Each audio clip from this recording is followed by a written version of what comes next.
Greetings from the fireside. Welcome everybody to day 5 of BlizzCon 2016 opening weekend. We had 16 players be narrowed down to 12, and we already have 4 players through to the round of 8. Which of the 8 today competing will be able to go through and get their ticket to the main stage of BlizzCon? Welcome everybody. Let's go ahead and introduce our 8 competitors, starting from the far right, our last match of the day. Hailing from China, it is Omega Zero, the Ladder God, up against Millennium's newly minted player. It's Pavel from Russia. Our third match of the day promises also to be exciting as we have a clash of Europe versus Asia Pacific. Dr. Hippie from Ukraine, representing Virtus.pro, up against Yulsik from Hong Kong. Our second match of the day, to my far left, we have Hamster representing China, as well as all the Priest and Paladin players, going up against Coach BB Gun Gun, representing Team Tespa. Last and certainly not least, we have our first match of the day. It is Handsomeguy from Korea, winner of 2 Asia Pacific Championships, up against Cydonia, the Spring Championship for Americas. Thanks so much for joining me, gentlemen. Please exit to the right once more. Handsomeguy, Cydonia, just a couple of words before we begin. Now, Cydonia, first question goes to you. You've been in the winner spot, and now you're here in the deciders. Has any mentality been able to change for you in the past couple of days? Of course, it's better to be in the winner spot, but I've worked a lot and practiced a lot against Handsomeguys deck, and I'm feeling really confident. All right, and Handsomeguy, yesterday was pretty scary for elimination, and Cydonia has had a 4-0 record against you last time. What's going to be different for this series? 네, 저번에는 사이도니아 선수가 4대 0으로 굉장히 좋은 퍼포먼스를 보여주셨는데 오늘은 뭐가 좀 다를 것 같나요? 저는 항상 하스스톤 경기는 별개라고 생각하기 때문에 저번 경기는 저번 경기고 이번 경기는 이번 경기도 다르다고 생각합니다. I think last match is just last match, and this match is going to be different. All right, well, it sounds like these guys are prepared. Enough talk, and let's get this day underway. Go ahead and shake hands. Don't leave dish that. And let's go ahead and now get things underway. Let's take a look at what these guys had to say about each other. My next opponent is Handsomeguy. 네, 제 다음 상대 선수는 사이도니아 선수입니다. 일단 저를 첫 번째 경기에서 4대 0으로 이겼던 선수고 굉장히 잘하는 선수인데 제가 이제 2의 1 상대입니다. It's possible that he will adjust his strategy since it didn't go super well for him last time. 전략에 크게 변화를 줄 생각은 없고 어느 정도 픽의 변화는 있을 수 있는데 기본적인 큰 틀은 변하지 않을 것 같아요. I think my hunter is pretty good against most of his decks. 사이도니아 선수 사냥꾼 덱이 저한테 좀 까다롭긴 해요. 이제 제 덱들한테 딱히 불리한 상성이 없어가지고 저는 완벽한 덱 구성 없다고 생각해서 이제 사이도니아 선수의 덱 구성에도 약점이 있다고 생각하는데 그게 바로 이제 템포 법사거든요. 저는 그 템포 법사가 좀 약한 편이라고 생각해서 그래가지고 그 부분을 좀 파고들면 될 것 같아요. I'm taking it like one match at a time, but this is the most important match so far because it means you actually get to play on the big stage at BlizzCon. 일단 사이도니아 선수한테 이기게 되면 상금이 2배가 되고 이제 제가 받는 돈이 2배가 되고 이제 블리즈컨 본 무대에 가는 거 이거 2가지만 하면 충분한 것 같아요. He has yet to win a game against me, and I expect to win again. 사이도니아 선수 저번에 4대 0으로 이기셨다고 방심하고 있으면 안 되고 이번에는 다를 거니까.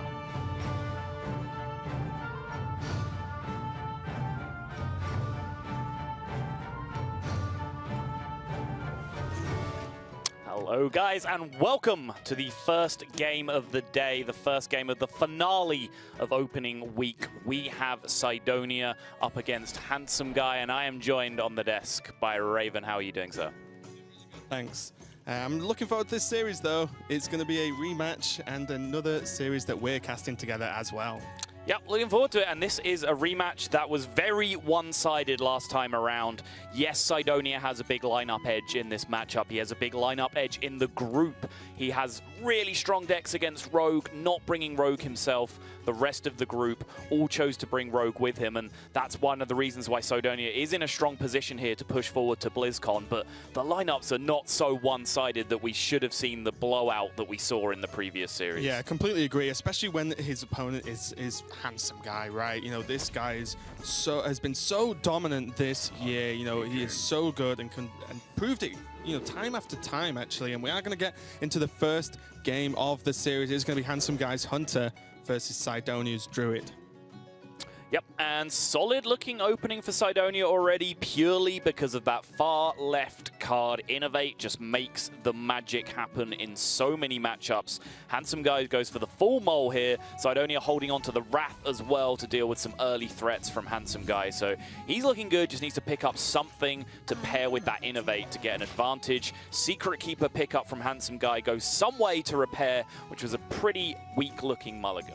Yeah, especially the Innovate from the Druid's super important in the Hunter matchup, because a lot of the times you lose against Hunter when they can start off quickly and continue to snowball, whereas the Innovate can really help negate that threat and be able to just put a minion on the board to start challenging. But as you sort of mentioned, he does need something to use it with, and at the moment he doesn't really have anything too great. He could coin into Wrath to be able to clear up this Secret Keeper, as it does demand a pretty reasonable level of respect.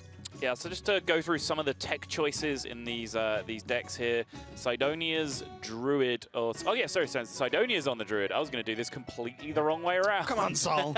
I know it's the first match of the day, but come on. Starting as we mean to continue. So Cydonia's Druid playing 1 Ancient of War, 1 Moonglade Portal, which is a combination that players tend to include together because of the extra value you can get out of the war with the Moonglade Portal. Ancient of War, of course, very effective against Hunter because of the way it potentially comes down in the curve against a Savannah High main from your opponent to then block it out. And Handsomeguy is running the slower mid-rangey variant, particularly that one inclusion of the Stranglethorn Tiger that we both said we're huge fans of yesterday. I love that Tiger. It's so cool. What a bro. It just always gets work done, but also talk about the Ancient of War and even just the bigger minions in general. There is only 1 deadly shot in Handsomeguy's deck. He is not running the 2 of, so obviously much less likely to draw it on time when needed. But he's not at that point yet. It is still relatively early in the game, and Handsomeguy does have at least a curve. Does have the Cloaked Huntress, nothing to combine it with in terms of secrets yet. But still, just dropping a 3-4 on 3 is going to be feeling pretty reasonable right about now. Yeah, Cydonia goes for the Living Roots here instead of the Wrath. That allows him to hero power as well, but that's not the big concern. I think the bigger concern is holding on to that Wrath so he can pair it, for example, with Fandral if that gets drawn. If Nourish is drawn, there's the opportunity to ramp out with Nourish and then spend your excess mana on the Wrath. But Handsomeguy loading out the Cloaked Huntress. Huge pickup. More cats. I love them. Yep. Tiger. Cat in the Hat. Why not? And in all seriousness, the cat trick is actually the best secret he could have drawn as well. The Snipe, can get some work done. Freezing traps, well, there are no minions on the board. It would be cool to get it active, but Druid can sometimes mess with that with Living Roots, for example, make your turns really awkward. Cat Trick will always get work done, especially when we can see the hand from Cydonia is going to Wrath, probably go on to Hero Power onto the Huntress. But now, instead of getting hit for 3, he's getting hit for 4. Yep, board state has pretty much just improved for Handsomeguy here, and that is the power of Cat Trick, particularly with this curve going into the Houndmaster here. The beating is going to start to begin, and there he is. Oof. Stranglethorn Tiger on curve for next turn. That is another almost guaranteed 5 damage. Handsomeguy's ramping up the aggression here. It already looks like he's off to a stronger start. Yeah, and this is how Hunter wins this matchup, and in all honesty, many other matchups, you always stay 1 minion ahead and just keep the pressure on. We can see Swipe is available for Cydonia. He can clear off the Cat in the Hat, but it's not going to clear off the Houndmaster, and there's no actual really good way outside of Moonfire, Innovate, Hero Power, which is horrendous. Yeah. And then, as we said, Stranglethorn Tiger comes down next turn. Houndmaster hits face. Great, he can deal with the Houndmaster probably next turn. Yeah, deal with the Tiger, and then it just continues to snowball out of control. The bow is only going to help at this point. Yeah, and the Ragnaros in hand, I think that's the big reason why he's holding on to that Innovate now as opposed to using it as a clearing tool, is that he was looking to try and Innovate Rag here, but Innovate Rag means that he ends up taking at a minimum 4 additional damage on the next turn, but his other plays are just so weak that he has to go for it here, hope that he can just survive the couple of turns he needs. Tiger goes down. Double kill command picked up now would have been huge with that Tiger on the board. He would have been, 1 damage off lethal if the Tiger survived to activate the kill command buff. But this pile of damage is just so huge for Handsomeguy now that he doesn't really have to care about interacting with that Ragnaros. Cydonia, the Feral Rage draw on the previous turn, though, might just give him the time he needs to allow that Ragnaros to have an impact on the game. Yeah, the frustration here is for Cydonia is the Ragnaros on an infested wolf is kind of frustrating to deal with because the hit comes after the turn has ended, so it's not as if it can hit and then he can clear up the tokens or anything like that. So the 2 kill commands are almost certainly going to get work done, you know, potentially next turn, turn after, and there's so much damage available. It's going to be no Feral Rage for Cydonia. Goes into Azure Drake, and that is going to be the end of the day here, as at least a token is going to survive. Well, 2 tokens are going to survive this point, and the 2 kill commands will finish up this game. And Handsomeguy off to a fantastic start, and already doing better than he did in his first go versus Cydonia. I think, yeah, Cydonia recognized in that situation that his highest win rate play in that situation where he was behind was to take a risk. Feral Rage, would have meant no development. Feral Mage would be very scary. That would actually be terrifying. So he just went ahead and played the Drake, got beaten up by the double kill command. Handsomeguy is on the board, and already, as you said, a stronger performance initially, but this series could very well come down to that Rogue. Yeah, 100%. This is only game 1 of the series. Handsomeguy 1-0 up, and this is the series for their tournament lives. Winner goes to BlizzCon, loser goes home. But we'll see how this series continues right after this. The Hearthstone World Championship is sponsored in part by Intel, T-Mobile, NVIDIA, and Republic of Gamers.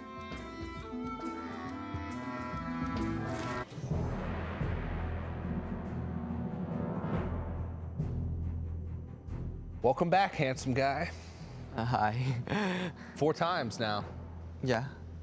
Feel any different now that it's BlizzCon, that it's the World Championship? 들 줄 알았는데 지금 무대나 이게 스테이지가 똑같아가지고 비슷한 느낌이에요, 지금 아직까지는. Blizzard made an article about our predictions, and I predicted you to win. Oh, really? I have something for you, okay? I've had this in my wallet for a while. Wow. I'm your biggest handsome fan. Handsome fan. Asia Pacific Summer Champion, it's Handsomeguy. You are probably the most successful player in 2016. A lot of people are expecting you to do well. Do you feel even more pressure now than you did, say, at the last championship? 연달아 우승을 해서 점점점 부담이 커지고 있기는 해요. 이제 뭐 이전에도 그랬듯이 앞으로도 앞에 남은 게임들도 잘 할 것 같아요. I want you to sign this for me.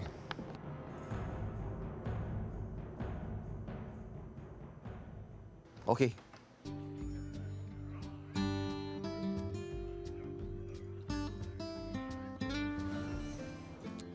DJ is definitely a fan. So am I. Handsomeguy 1-0 up versus Cydonia. Already off to a great start compared to how his previous series versus Cydonia went. But as you said earlier before the break, you know, it's the Rogue is going to be the key one. Yeah, and Handsomeguy, incredibly dominant player in his relative scene, but still has some questions to answer on the global stage. Can he transform that dominance in his own region into dominance on the global stage? And so far, his first test against Cydonia, he fell short, and he fell short in spectacular fashion. So he's on the road to recovery now, and he is now back in the spot of being 1 game away from making to that global BlizzCon stage. But he's only 1-0 in this series right now, still a way to go, and still has that rogue that he needs to get through. Yep, and Cydonia saw what Handsomeguy did with his Hunter, and he's saying, you know what? I'm going to give it a go. I fancy a bit of that. Let's play some Hunter myself. Yep. It's going to be the reverse matchup that we saw from the other way around. Druid against the Hunter. Handsomeguy this time on the Druid. And Handsomeguy's Druid list, lots of tech cards in there. It's almost approaching Reno levels of one-ofs. We're looking at 1 Ancient of War, 1 Ragnaros, 1 Maya Keeper, 1 Mulch, 1 Feral Rage, one Moonglade Portal, and a Harrison Jones all piled in there. So maybe a little bit of draw inconsistency he's exposed to, but does have a larger range of options than a regular Druid deck. Yeah, and also just a larger range of options that Cydonia might feel like he needs to really consider with every single one of his turns. And in his open mulligan, he actually kept Snipe and Cloaked Huntress, and this is really just a nod to the power of Cloaked Huntress as a card. Snipe, not the most fantastic card versus Druid specifically, but when you can play 5 mana's worth of cards for 3 mana, like two turns ahead, you're going to be feeling pretty good about this. Yeah, a lot of cards that are going to have mediocre effects. When you play them for 0, that's still perfectly acceptable, as long as playing the Secret isn't openly detrimental to you, like we saw perhaps from Tice on day 1, then, keeping them in your opening hand when you have the security of that Huntress is always going to be powerful. And Cydonia has the Secret Keeper as well, so has the potential to really push through a lot of damage if this Secret Keeper was not to get answered. Yeah, the only thing he's really wishing he had is the coin at this point. He's probably wishing he was on the other side of the board, but Handsomeguy is going to respect the Secret Keeper here. Clear it off with the Living Roots. Again, in this matchup, Handsomeguy is probably not thinking about a Malygos burn, big combo finish. He's more thinking about not dying as plan 1, and then finishing out the game through sheer value and power later on. But Heyo, indeed, kindly Grandmother hits the board, and it really helps Cydonia fill out the curve without having to just hero power this turn, as he also doesn't really want to play Snipe too early in case there's something a bit smaller to be able to soak it up. I do wonder, like, the Big Bad Wolf story, if that's what the wolf looked like in Grandmother's clothing, how did that ever fool anybody? I feel like you deserve to get eaten if you can't tell the difference between that and a wolf. I don't know. It's close. I think what if Little Red Riding Hood was like, had eyesight trouble? That's true. Yeah. Well, she needed glasses, and there just weren't glasses back then, right? Fair point. Yeah. Maybe I'm just like, this is a historical story. Maybe I'm just being openly discriminative against people with eyesight disorders. Shocking. Should check my privilege. Shocking. Yeah, 100%. And Tundra Rhino coming to the hand from Cydonia. One of the weird to call it a tech choice, right? But definitely a stylistic choice, I would say, in Hunter. Not something you're going to see in every Hunter deck, but can cause absolute havoc. Got him in the late game, and got him indeed. Snipe does clear up the Maya Keeper and just help out with the tempo as well. Yeah, 4 mana Wild Growth essentially in the end from Handsomeguy, and Cydonia's curve shows no signs of slowing down. And this is, this is a tech inclusion. Cydonia, the Tundra Rhino, it goes directly up against Handsomeguy's choice of using the Stranglethorn Tiger.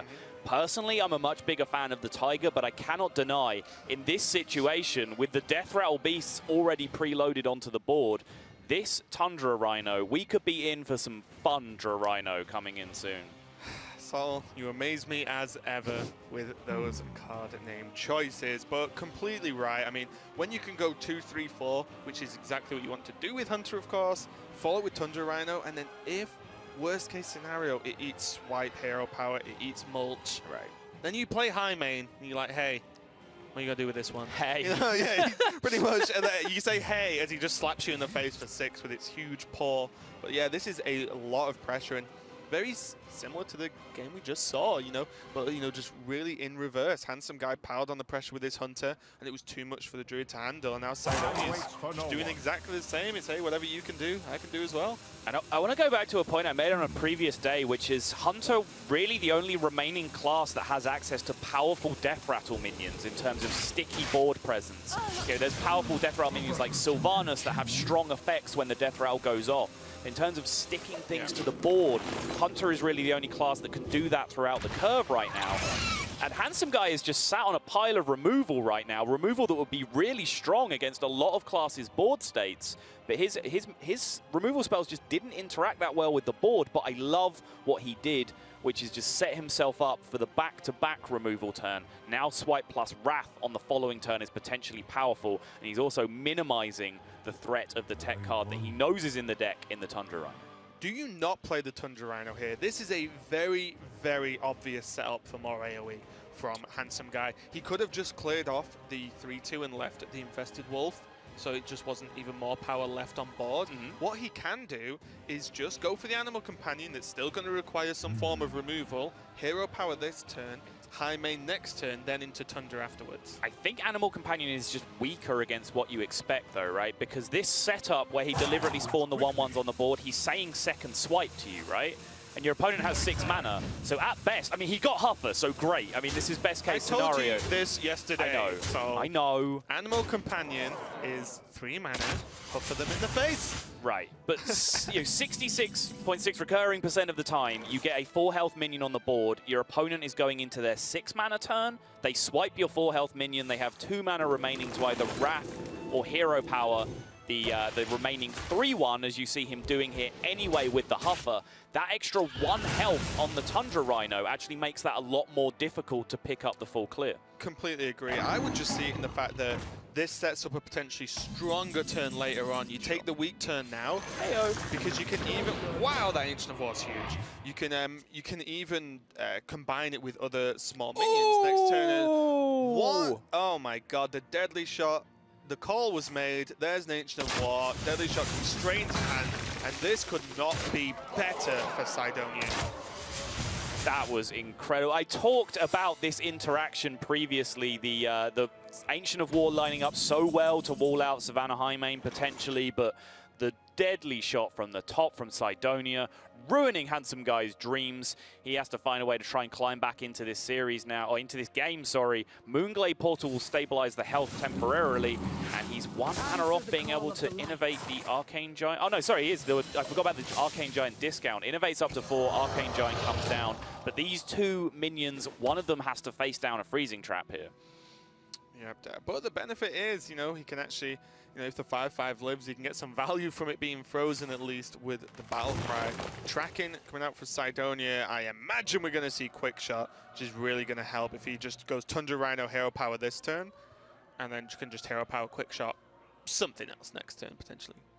Yep, seems reasonable. This definitely looks like a position where you are just straight pushing for damage, so Cydonia needs to work out how to ration this out. Maybe he wants to hold on to the Tundra Rhino to be able to charge some more beasts for a little bit of additional damage, but I don't really see a reason for it. This is just a way to maximize the board presence, ask the most questions from your opponent, maximize your chance of getting additional minions to stick on the board to be able to potentially beat things like exactly this Feral Rage. Exactly. The double threat when you know there's a freezing trap going to bounce one of these minions means that one of them is more than likely going to live in one form or another, and you're pretty happy with either at this point.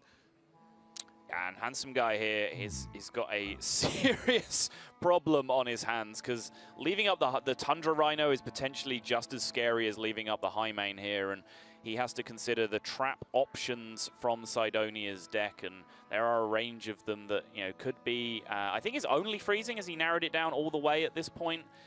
He cast a spell with the Innovate, so he knows it's not Cat Trick. Snipe didn't go off, so yeah, he knows he's dealing with a freezing trap right now, so he does at least have that information available to him to plan out his turn, and the combination of Mulch and Feral Rage might, from his perspective, think gives him some security here, but we see Cydonia has damage and card draw to spare, importantly, with that Quick Shot. If he doesn't get there straight away, he is going to be able to dig through.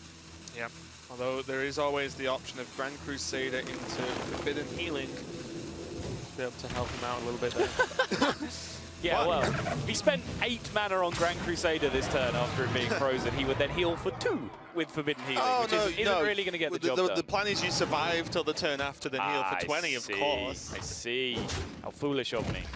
They're going to be 12 health for Handsomeguy, 4 damage on board. A kill command is huge, and is that just lethal? It sure is. Yep. 4 on board, 5 from the kill command. Hero power is 11, and then the quick shot breaks it. He can even just bypass the hero power, go for the quick shot if he wants to do it the elegant way, and Cydonia is going to square up the series now. And so far, we've seen mid-range Hunter performing very well in this series, and that echoes what we've seen throughout the tournament. Mid-range Hunter has been a very strong deck throughout.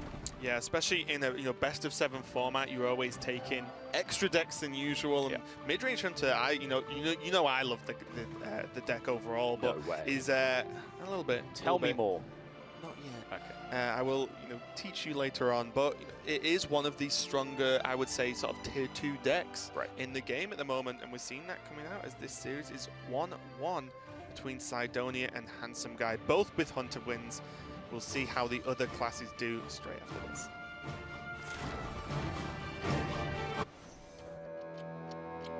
How does it feel to be back? Great. Are you nervous? No, I'm not super nervous. Basically, I think my opponents are more nervous than me, so it makes me more chill. Why do you think they're more nervous than you? Why do you think that you'll be more calm than everybody else? I think they have more pressure. For example, guys like Handsomeguy and Ties, like everyone is saying they are gonna win, and everyone is saying they are the best players in the world, so they have to prove it. Last time I was the underdog, this time, well, I'm pretty much the underdog again, and I think it's a role that suits me pretty well. I'm fine with them having all the pressure, and I just have to show that I can play against them, just show up, play well.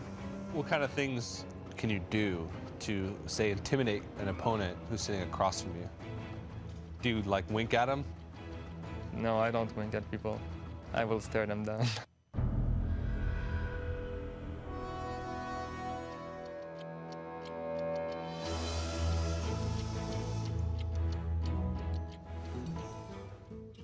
Happy to be in the spot where he doesn't feel under pressure going into this tournament.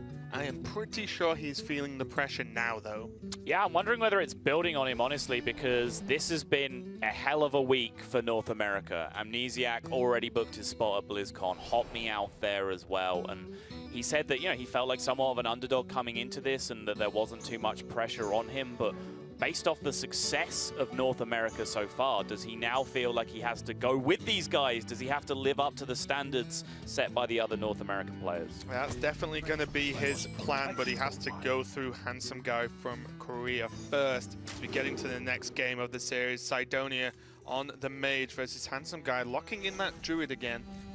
Yeah, and Druid has underperformed a little bit. I mean, it's deceptive, but if you look at the stats, Druid and Shaman are actually just floating around just a little bit sub 50% win rate in this tournament, and that can be confusing to people who play on ladder and see these decks dominating and say, why are they not doing well in this tournament? Well, the reason is if those decks are left up, then the opponents have a plan to deal with them, because if they did not, they would be banned because they're just such powerful decks. So when these decks are left up, you know that your opponent has tech cards in mind, has brought archetypes specifically to counter these power decks.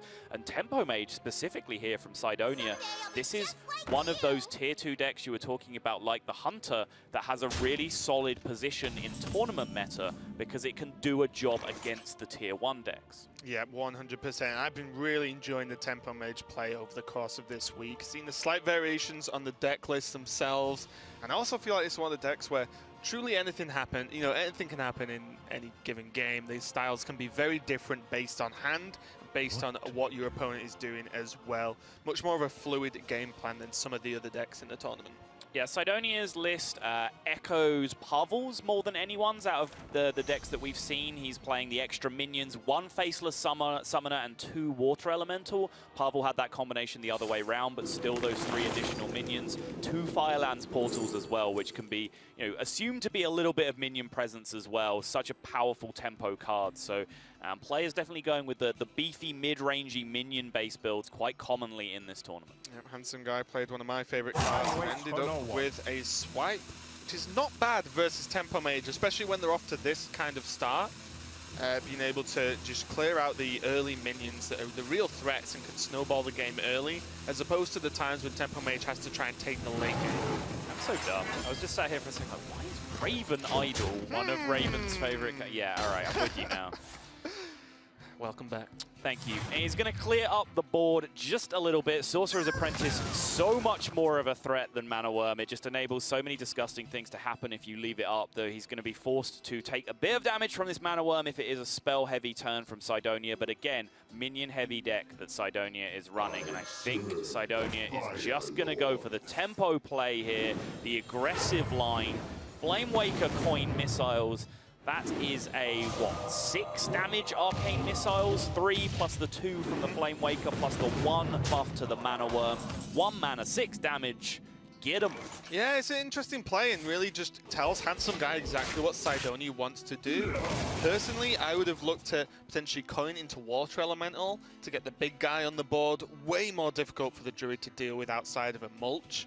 And, you know, put the pressure on that way because you still have, at that point, Flame Waker and double Arcane Missiles later on to maybe do a bit of a bigger swing turn. But the Water Elemental does go down anyway now and does eat the mulch. I'm a prophet, Soto. Yeah, there you go. I mean, maybe Cydonia's plan was... Whoa! Maybe Cydonia's plan was rip a Cairn off mulch. But really, maybe his plan was develop the Flame Waker, get that burst damage through, demand a removal turn from Handsomeguy, and then leave the Water Elemental down to run Roughshod afterwards. True, after the removal had come out. Didn't quite work out for him, but his curve now is looking juicy with that choice of Faceless Summoner and Cairn Bloodhoof on turn 6. Karen. Sub Firebat. Okay, but that's one of the better mulches you have seen if you're on the receiving end of a mulch, at least, especially in a matchup where Cydonia's put so much pressure on him. But can Handsomeguy claw his way back into this game? He does have a swipe to line up very well with the Azure Drake, but the frustration is not really anything great to follow up with unless he just wants to swipe into Fandral with the Innovate to put just a good target down that requires removal from his opponent, and then can then follow up with a 10-10 Ancient of War if Fandral survives. Right. I think just going back to the mulch thing, I think this is something that people need to think about in their usage of mulch, because let's compare mulch to sap for a second, right? If you mulched a Ragnaros and they got a Ragnaros in their hand, you'd go nuts, right? You go, oh my god, they got another rag, but it's just sap, right? That's essentially what you're doing. But the thing with sap is that people use it as a tempo card. They make sure that they're pushing on the turn that they use sap, and that way the huge minion that they give the back to the opponent can't punish them as hard. Maybe that's something we need to see people doing more consistently with this Druid deck. Yeah, that's a great explanation, Sol. Thanks, buddy. Good job. Good job.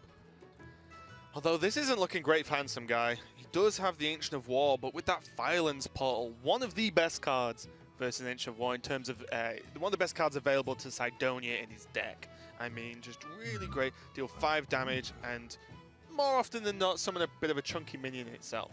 Yeah, and the combination, I've talked about this, I feel like so many times already this week, but the combination of Drake plus Portal into a Druid's Ancient of War, such a powerful swing for you. So, you know, Handsomeguy here has got to consider that implication. He does have the free trade, or the even trade of his 4/4 into the Drake if he does want to go with Ancient of War here, but he might feel like he needs to get War down in a situation where it's more likely to stick, because right now there's just minion presence on board able to take it out pretty easily, but Handsomeguy is a long way behind the play here and is scrambling to catch up, and that's not particularly what this Druid deck wants to be doing, especially since the Yogg nerf. In fact, Handsomeguy just cutting Yogg out of his deck entirely, so his catch-up mechanisms are severely limited.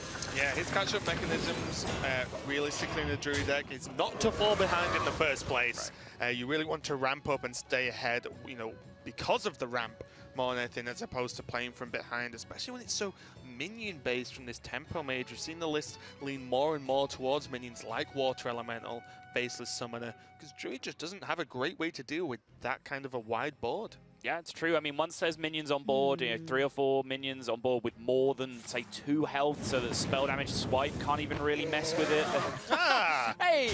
The kind of worked out. The Firelands Portal with Azure Drake on the board. Yeah, return of the Drake. Unfortunately, the spell damage does not come into play before the portal effect takes place. Otherwise, summoning portal would be the summoning stone, sorry, would be the absolute king of Firelands Portal's outcome, because you then get a 7-drop as well. Thankfully for us, it doesn't work that way. But the Drake don't give them any ideas. Yeah. Patch coming soon to a client near you. Yeah, we might finally see this swipe used from Handsomeguy now, because he is running out of guaranteed options to clear this board up and try and keep it clear. And what's really surprised me as well is Cydonia sort of will wind back time just a tiny bit. Went for the Faceless Summoner over the Cairn. Like, what do you think of that? It's just more power on the board. He was pushing, basically, from his perspective. So straight away, just with the main body of the Faceless Summoner, he gets an extra 1 power over the Cairn, and then you get the upside of whatever your 3-drop is. So he felt like he was just pushing at that point. He didn't really want a sticky board presence. He wanted an aggressive board presence. And I agree with the line that he took, and I agree with this line from Handsomeguy as well, which is just taking the risk, realizing he needs to dig into his deck, gets Fandral on the board to operate as a potential distraction if Cydonia doesn't feel like he can just push past it for straight lethal. Yep, and Cydonia doesn't have a fantastic way to actually deal with this Fandral, and although he is, been very aggressive this game and has pushed Handsomeguy all the way to 12 whilst not being under too much pressure himself, he might actually want to Arcane Intellect this turn. There are still Frostbolts, there are still Fireballs, there are still Arcane Blasts. So many options to make clearing this Fandral extremely easy. He's going to go for Cairn now, though. I'm going to say, if you are Arcane Intellecting and you hit burn spells, are you really then using them to clear out Fandral? Do you not then want to hold that to deal lethal damage to your opponent? In which case, following that line through, is it not better to just get the minions on board now, try and bank some extra damage, Arcane Intellect next turn, hit the burn, kill your opponent? I can work with that. Let's do it. Yeah. Sounds like a plan. Fandral can be scary, but I suppose he did just see Nourish, so there's, one of the scary cards. And Nourish this late game is really just card drawing, a bit more utilization with the mana. But he does also have the options of, maybe Fel Rage to build up the armor and help with the trades. Mirror Image was good versus that, but instead we're going to see the Azure Drake and a huge swipe come out.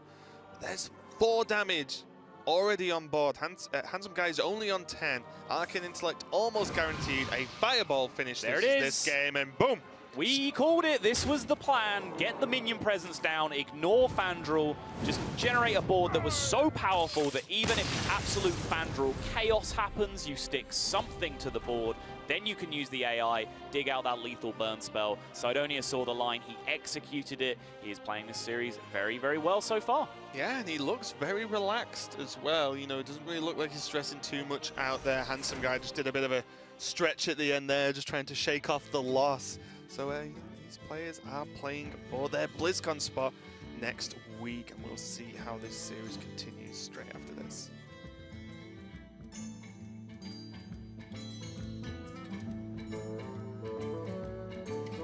The Hearthstone World Championship is sponsored.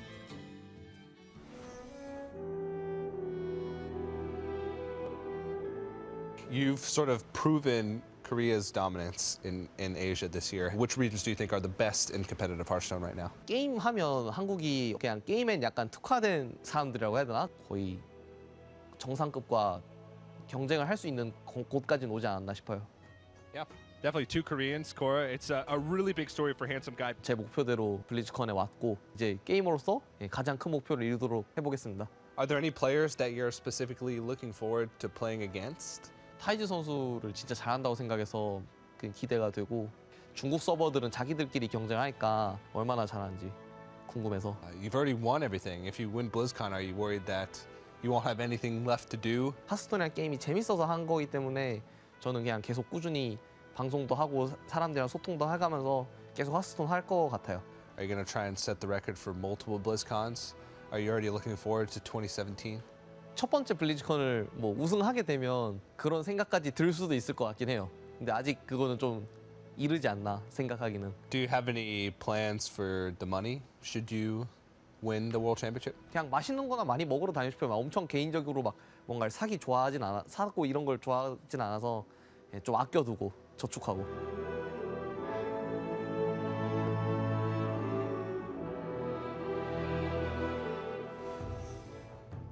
Handsomeguy likes his food, and I cannot argue. Man after my own heart. He's going to go on a culinary adventure if he wins BlizzCon. That would be a pretty cool trip. Sure would, yeah. I mean, the BlizzCon winnings can take you to a lot of places to try some mighty fine cuisine, but it's not about the money for these players. It's about the prestige. It's about the validation of what they've chosen to spend a year of their life doing, this road to get to this point. And now it's so close to either being realized, the trip to BlizzCon, or just crumble away. Yeah, absolutely huge commitment from every single player who has played here. But We are ready with game 4 of Handsomeguy versus Cydonia. Cydonia ahead 2-1, and he's going with his Druid again, the deck he lost with in the opening game versus the Hunter, and he's going to line up versus Handsomeguy's Rogue.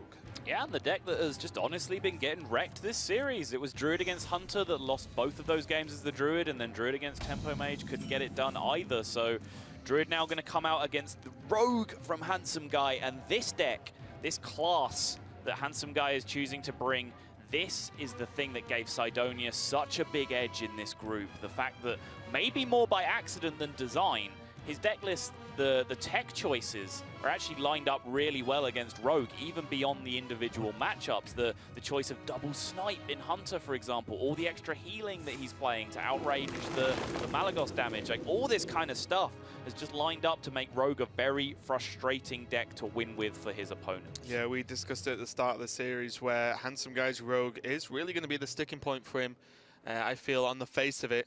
Sidonia's Raven Idol here, though, doesn't really give him too many great options to bite. Similar to Snipe, does 4. Costs twice as much. Yep.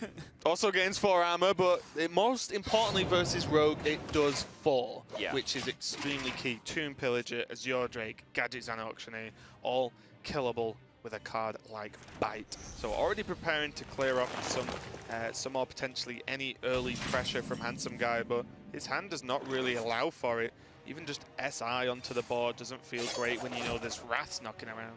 Yeah, he needs to hold the SI, I think, for it to have a potential clear on the power 4 drops that can come out. Fandral, for example, if that comes out and sticks to the board, then he's going to be in trouble. But yeah, I like that description of Bite. Apart from the myriad ways that it's completely different from Snipe, it's like Snipe. Yeah. Wild Growth that Cydonia draw, that's also quite a lot like Snipe. 2 mana. Yeah. Got it.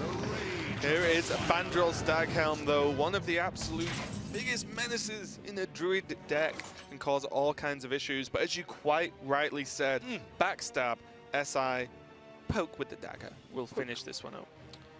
Yep. No way he can allow this to stick to the board, and yeah, just imagine the potential mess he could be in. I mean, he would be able to still get it done if the SI was on the board, but if there was, you know, a Fandral Coin play or a Fandral Innovate play to take out the SI, he would definitely be struggling. So Handsomeguy choosing to use his SI to swing the board as opposed to allowing his opponent to swing back against it. And that's going to pay out for him here as the Fandral into Nourish sequence was threatening to put him a long way behind in this game.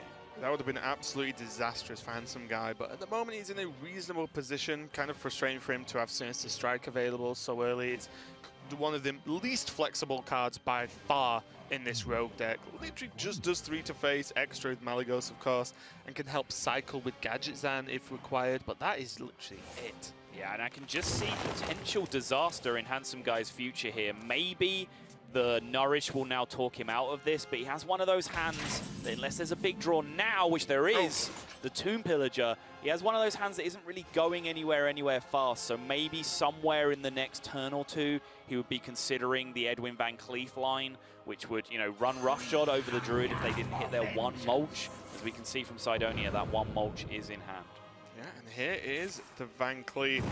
Not going to mess about. There's no time for Tomb Pillagers when you can play a very, very large Thief. I'm surprised. I think that the combination of the Nourish being cast on the previous turn from Cydonia to increase the likelihood of that mulch being available, and then the fact that the Tomb Pillager was drawn to give him another strong play this turn that wasn't Edwin, I thought that would be enough to convince Handsomeguy that Edwin wasn't the line this turn, but he thought differently, just went for the Edwin here. His thinking, even if there is a mulch, even if the worst happens, I've still got good minion presence retained on the board. Yeah, and as we discussed in the last game, mulch gives you a minion, and sometimes it's can. So, you know, it can actually get some work done with the minion you actually get. And also, mulch on a 6 mana turn. Yeah. What is the Druid going to do with 3 mana? Not a lot, more than likely. And then you can start to, whoa. We're going to be rich, boys. If we see Reno heal in this game. All right. With gadgets, then it could happen. All right, let's start taking notes. We have seen 1 SI, 1 backstab, 1 Tomb Pillager. No. No. Yeah. Sorry, send your complaints to me on Twitter at Colsol. I am not tracking this deck. I refuse. You know how I'm tracking it? If Reno glows, he's going to heal. Yeah, thank you. All we need to know. Thank you, Based Blizzard, for making that change. Yeah, one of the best changes ever. Tomb Pillager and Huckster coming down now to continue the minion pressure, as we said. Yes, Van Cleef got cleared up. Handsomeguy had a great follow-up. He can continue with Barnes as well. And if he Barnes into a Gadget Zan, he already has some spells with the double Sinister Strike he can work into to start cycling through his deck, just in case he needs the Reno. Yeah, I mean, this is looking less than promising here from Cydonia. And as we mentioned, this rogue matchup is the key one for him, or the rogue matchups against his lineup in general. This is one of the key points where he has to try and wall this rogue out, and the rogue is just generating consistent tempo here. He's just backing this up enormously, continuing to play the minions. And joking aside, I'm sure we will just see Reno played as a 6-mana 4/6 at some point this game, just to continue the initiative. I was about to say the exact same thing. Yeah. Before we get called out of casters think he has to draw his whole deck so he can use the Reno, or he can just use the Reno and punch the Druid in the face. So Living Roots and Moonfire are going to come out here. Removal turn from Cydonia, but has the additional benefit of reducing the cost of his Arcane Giant, so he can make a big tempo push on a follow-up turn here. But now he has grabbed the board back. He's asked questions to Handsomeguy to be able to clear this Drake, and actually Handsomeguy cannot do it right now. Gadget Zan off this would be huge. Malagos would be huge as well. Drake not quite good enough. That will make the Shiv do 2, but still not enough to take care of this Drake. Kinda Malagos. Mini Malagos. It's kind of like Snipe. It's kind of like Snipe. It has 4 in its card number somewhere. There's the big brother, the actual Azure Drake, not the 1/1 on the board. And as he said, it's just not enough to be able to deal with this. It's kind of awkward. Do you ever consider coining out Power of the Wild here? Ugh. Yeah. Well, it's rough, but you kind of guarantee a reasonable trade unless there's exactly swipe. Just sick in my mouth a little bit. That just seems revolting. It's such a difficult. It's a tough spot. It's a tough spot. Yeah, I mean, he was one Eviscerate away from just having another big tempo swing back and being able to take care of the Drake. But the fact that there wasn't there, this is just what Druid can do from these kind of, unfortunate looking positions where they can be so far behind the play, but suddenly over the course of 2 turns, they clear your board once, the next turn they do it again, and in the process of that happening, their Arcane Giant has been discounted by 6 mana or something, and suddenly that comes down as well. So it's so easy to swing board states back in your favor with this Druid deck. It's one of the benefits of it, really. One of the reasons why it is so versatile, and one of the reasons that players like Handsomeguy have felt comfortable cutting Yogg-Saron. Yeah, you can't really argue with it. Look at this hand as well. The bite/snipe getting the work done there on the Barnes for 4. But the Arcane Giant, as you said, is free. This huge spell hand has really helped Cydonia out here. And the portal, it always feels great when you can Moonglade Portal a minion, because that's when you're feeling confident about not dying soon. You can just continue to build up the pressure, and the 6/6 off the portal combined with the Arcane Giant, there are not enough saps available. Yeah, and the confidence is well founded from Cydonia. Of course, he is playing a burst deck. He's playing against a burst deck, sorry. So having now gripped the board so firmly, you would think, okay, the only way you're going to lose is to straight up burst damage, so maybe you should think about your life total, but look at his hand. Feral Rage. He has there needs to be removal. The life gain that he needs. That's just lethal, right? 10, 18 plus 8 more is 26 by my count. That's not even counting the hero power, so yep, looks like checkmark number 1 against the Rogue is going to be picked up for Cydonia, and it's going to be Cydonia who's going to go on the hill for the spot at BlizzCon to join his North American compatriots Amnesiac and Hot Meowth. And if Cydonia makes it as well, you do just have to take your hat off to the North American performance in this tournament. You cannot argue at all as Cydonia takes that win. He must be feeling at this moment still bit nerves, 1 more game left he has to win, but also be feeling fantastic. He 4-0'd Handsomeguy in his first match of the group, and now he is 3-1 up. Only 1 more game to go for him potentially. Don't go anywhere, guys. We'll find out how this series wraps up very soon.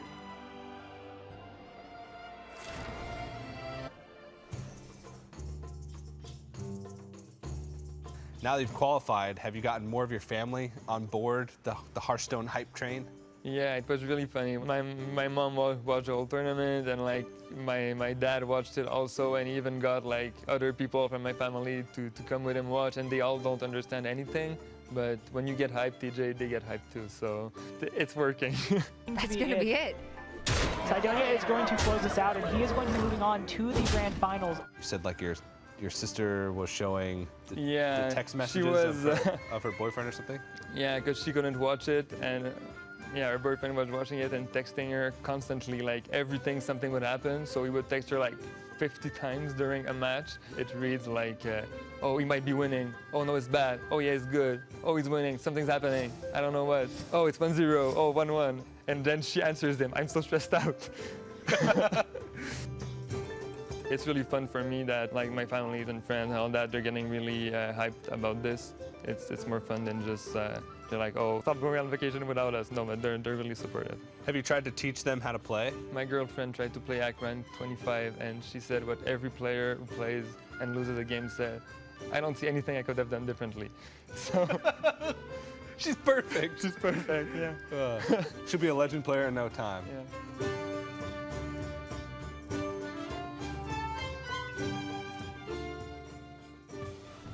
This is Cydonia's chance. One more game win, and he is at BlizzCon with the rest, or at least two more of his America's friends, and joining the overall top 8 for his chance to become the world champion. But in his way is Handsomeguy, who is not done yet.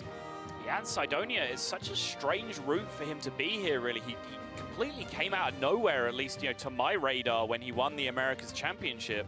And hasn't really attended any other major LANs. He's done well in some other online events that I've seen, but Cydonia for a while just didn't really know what it felt like to lose a competitive game of Hearthstone. He would just been coasting up to the biggest stage in the game and just crushing people. So his experience here of being in the lower bracket would have been new to him, but he's handling it perfectly. He's very close and creating an accurate simulation of the first time he played Handsomeguy. Handsomeguy has got himself on the board this time, but Cydonia now just Cthulhu Warrior. His BlizzCon spot rides on this decision to bring the Cthulhu Warrior. And we've seen a very mixed performance of Cthulhu Warrior across the whole of the tournament. A lot of the games it seems like absolutely crushing, whereas sometimes it can be a bit shaky moments with just not having those Cthulhu activators for a start, because they are key.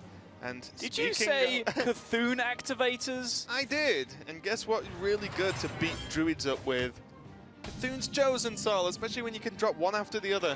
Yeah, and Handsomeguy also just missing out on the early ramp here. A lot of players cutting one Maya Keeper from their druid lists, and that is one of the things that can consistently ramp you out in these early stages, and maybe one or two players are just suffering the loss of it. Handsomeguy chooses to play his hand a little bit slower here, doesn't go for the early nourish that he could have done with the coin and innovate, and Cydonia now has just bypassed those early turns that he needed to start generating on the board, and now the curve of Cthulhu's Chosen into Cthulhu's Chosen could potentially get some real work done here from Cydonia, and there's the Veclaw already as well.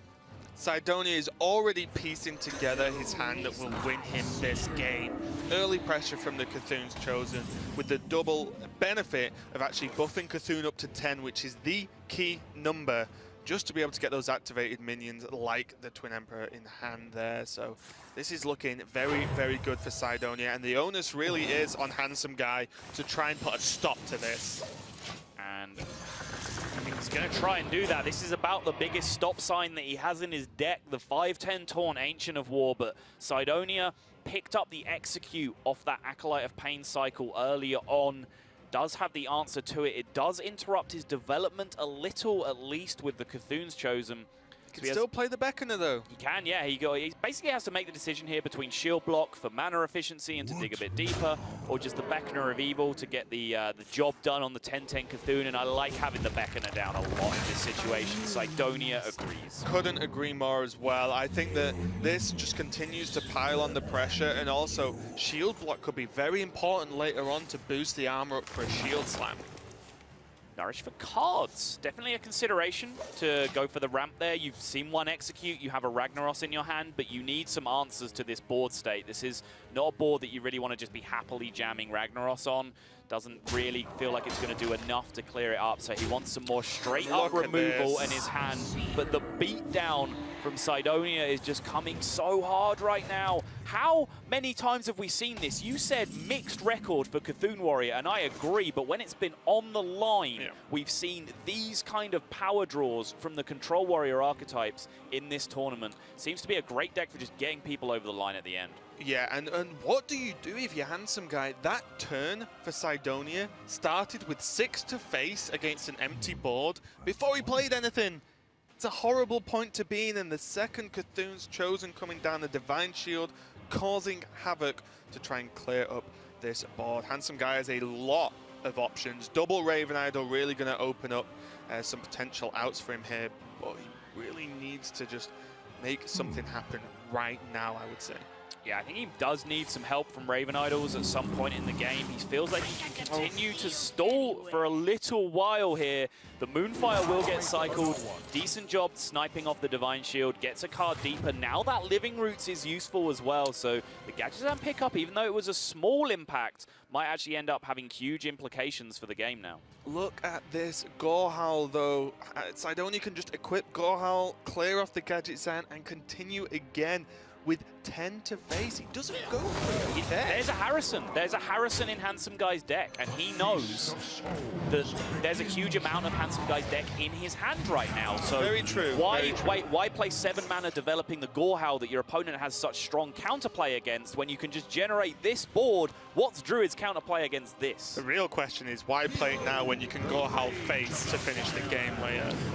No, the Hunter games were earlier, Raven. Stop. No, the time for face is over. Look at the damage available. This could be a very real outcome of this game. To be fair, that's probably going to happen. Yes.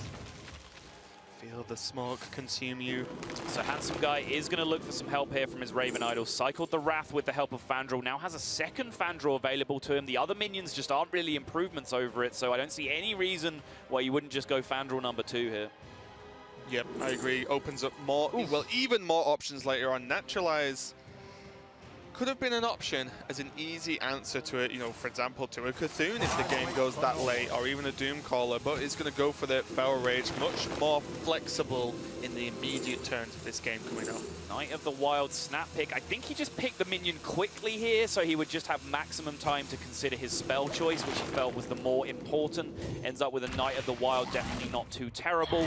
Living Roots now takes down the 4-2, as I described on the previous turn. Cydonia has now been set back here just a little bit, but that's a huge pickup. Ancient Shield Bearer just as a 6-6 on the board, and he can easily take care of the Fandral with Shield Slam as well if he would like to. Yeah, before that draw, Shield Block into Shield Slam, if he still wanted to save the Gorehowl, was a very easy option to clear up the Fandral, but he could have actually just gone for the Shield Bearer Shield Slam. As you said, the 6-6 being the main threat itself. He's going to choose this turn to equip the Gorehowl, though. See if Harrison appears, and then he can deal with it and move forward with the game. But you can see that Harrison is not available for Handsomeguy. That Gorehowl is going to be sticking around for now. Yeah, and I think this is an acceptance from Cydonia, basically saying, well, if you spend 5 mana on destroying this weapon at this point, I'm just going to snowball the board. I'm curving into Cthulhu. I'm just going to kill you. So now the risk-reward tree in terms of playing Gorehowl has tilted so far back in my favor that I'm just happy to play it. One of the power cards that I'm scared of is this Ragnaros. I'd rather hold on to the Shield Bearer Shield Slam combination to be able to take care of that, and it's everything is coming up Cydonia right now. Everything's coming up Cydonia, everything's coming up Canada, everything's coming up North America, as much as it pains me to say. Wow. Yeah, this is looking too much. Even the Cthulhu itself, as next turn, 12 damage from hand. May hit a couple of minions, but when you pressure your opponent this just hard, swings. There's the Gorehowl to the face, Cydonia, you're a god. Greatest call of your life, Raven. The damage does go through. He doesn't want to mess around with any top-decked Harrisons or any chance there was a Harrison in hand that Handsomeguy chose not to play and just develop the Rag instead, because that would have been a really powerful board state. So he's just going to bank that damage. He's just going to rely on Cthulhu and these existing minions to book him a ticket at BlizzCon. Yeah, Handsomeguy Handsomeguy is not out of it quite yet. He has his second Fandral and a lot of options going forward. He can Wrath down the 4/6, trade off the 2 minions into it to at least clear that up. But the Shield Bearer itself is a problem. He needs to follow this up with Feral Rage to be able to heal for 8. You know, who cares about the damage at this point? He needs to just not die next turn. But is this actually just a guaranteed regardless? He is at 70, where was this? 14, 20 total. 6 comes off. Cthulhu is at a 12-12. The Cthulhu is going to come down. Let's find out. 6 to go through. He is 1 damage short, but still with the 12-12 on the board. That is going to be Handsomeguy gives out the well played preemptively. He knows he doesn't have the answers that he needs. Malagos going to come down, take care of at least the Cthulhu for a little bit of a moral victory, but the Shield Bearer remains. Cthulhu Warrior comes up, trumps again. More dominance for North America. Cydonia now brings Canada to the party at BlizzCon. Yeah, off the back of overall 2 victories over Handsomeguy. There are not many people in the world who can even say they have done that. Right, and yeah, just think about what this means for Handsomeguy as well. After being so dominant in the Korean scene and then just falling short on the global stage, he would have felt like he had something to prove, but just fell short in this situation. And there you see Jason Joe, the group winner, incredible performance from him. Cydonia as well. He was the man that had the favored lineup in the group, and deck building paid out for him. Yeah, and let's hear from Cydonia now. He must be extremely excited, and he is on Fireside with TJ. That's right, guys. I'm here joined by Cydonia. Man, you're usually a pretty calm and stoic guy, but it looked like you were showing some nerves there. Were you nervous at all during that match? Well, I was just trying to really focus, because it's easy when you're playing a game on the stage just to think about everything else, like the people watching you and like what you're gonna say to TJ in the interview afterwards, and like what happens if you lose, what happens if you win. So every time you keep thinking about that, I was just telling myself in every game, no, focus, stop thinking about anything else, just think about what he has in his hand, what's your best play, what's your game plan. So I thought I focused really well and managed to play decently. So how does it feel knowing now that you'll be playing on the main stage at BlizzCon? Feels absolutely great. That was one of my goals coming here, so I'm super happy. All right, man. Well, good luck going forward. I look forward to seeing you next week play on the stage. We're going to jump into the next decider match of the day. It's going to be